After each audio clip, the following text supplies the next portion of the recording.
ឯកជនដំបូងគេនៅកោះនារី Correspondences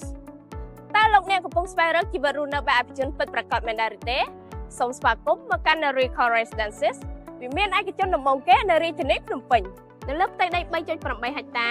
គម្រោងនេះមានវិឡាតែ74ប៉ុណ្ណោះតែផ្ដល់ឯកជនភាពខ្ពស់បំផុតជាមួយទំហំផ្ទះធំទូលាយរហូតដល់ជាង 3000 ម៉ែត្រការ៉េអ្វីដែលពិសេសគ្រប់វិឡាទាំងអស់សុទ្ធតែមានអាងហែលទឹកខ្នាតធំបន្ទប់ស្ប៉ាឯកជនបន្ទប់ KTV រោងភាពយន្តផ្ទាល់ខ្លួនចំណតរថយន្តអាចចតបានរហូតដល់15គ្រឿងនិងជណ្ដើរយន្តទំនើបដែលអាចត្រួតទម្ងន់បានមួយតោនពេញតែម្ដងទីតាំងមាសស្ថិតនៅលើផ្លូវធំ20ម៉ែត្រចុះពីស្ពានកោះនារីតែ5នាទីប៉ុណ្ណោះរស់នៅដោយភាពស៊ីវិល័យនិងឧត្តមភាពនៅ Narie Correspondences សម្រាប់ព័ត៌មានលម្អិតសូមទំនាក់ទំនងមកកាន់បងអូន Narie តាមរយៈលេខទូរស័ព្ទឬលេខ Telegram សូមអរគុណ